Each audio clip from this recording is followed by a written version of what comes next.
Nous parlions justement à l'instant avec vous de l'étalement urbain qui fait des victimes chaque année. Ce sont les terres agricoles.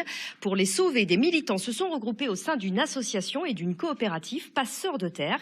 Ils achètent des terres agricoles dans un but, s'assurer qu'elles resteront bien dédiées à l'agriculture. Vous avez la parole ce soir avec Maxime Jaglin et Frédéric Grachec.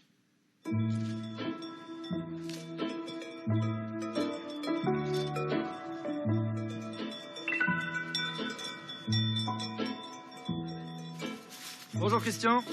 Bonjour. Bonjour Ghislain. Salut. Alors, on est au cœur de votre exploitation. Qu'est-ce qu'on produit ici sur cette ferme des Roches? Ici, depuis toujours, on produit du lait. Et depuis 2016, on le valorise en produits laitiers frais.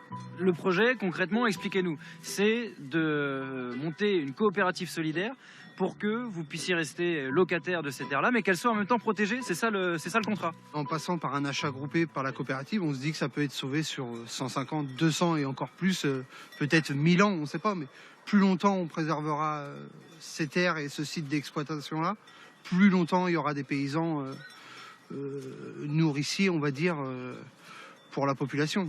Il y a toujours de la demande pour urbaniser. Les gens, ils veulent venir habiter à la campagne, mais si la campagne, on la protège pas, à force de bétonner, il y en aura plus de campagne.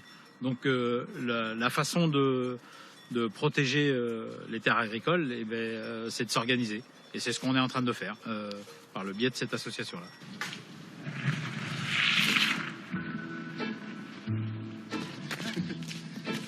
La coopérative, c'est Passeurs de terre. L'idée, c'est de transmettre cette terre en tant que bien commun et de la confier aux paysans pour l'avenir et le plus longtemps possible.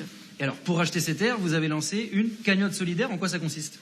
C'est une collecte solidaire qui va pouvoir permettre aux citoyens d'acheter des parts, de rester propriétaire de cette part et de rester lié à la ferme pour son avenir et lui permettre surtout de perdurer.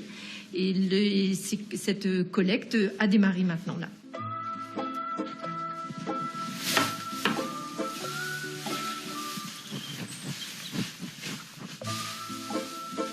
Ici, les terres appartiennent historiquement à plusieurs personnes. Parmi elles, Marie-Thérèse et André. Ils ont travaillé toute leur vie dans cette ferme. Et aujourd'hui, ils vont céder leurs terres à la coopérative Passeurs de terre. Allez, mes mères. Allez.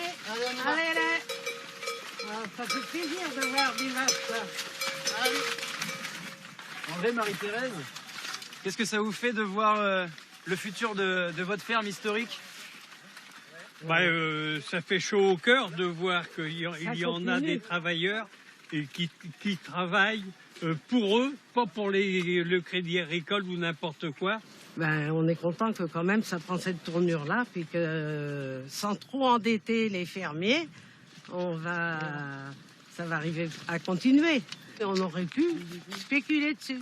C'était l'idée de cette transmission-là, c'était de pérenniser la ferme, que ça reste une ferme avec une agriculture. Avec quelqu'un qui travaille dessus. Surtout pas de béton. Des rachats de terres comme celui-ci, collectif et solidaire, il y en a 5 en ce moment en Pays de la Loire. Objectif, réunir 350 000 €. Avis aux contributeurs.